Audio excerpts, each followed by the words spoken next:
So this is Fenugreek seed. It's known as Methi in India. These are the seeds.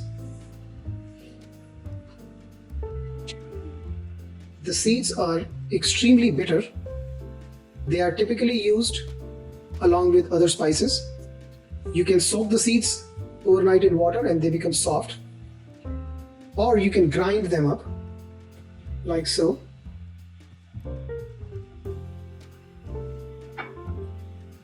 This seed is also a part of Indian 5-seed mix called Panchphoran. This is one of the seed used in that.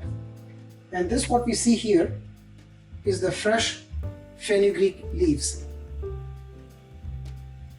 So this is also used in vegetables, and what you would do is you just clean it like that. You just remove the leaves, the softer part of the plant like so, and then you can just wash it, chop it, and just cook it with, say, potatoes, with carrots, and many different vegetables. They also are used as a stuffing in Indian bread. So a dish called Methi Paratha uses these fresh fenugreek leaves. Highly beneficial vegetable and spice.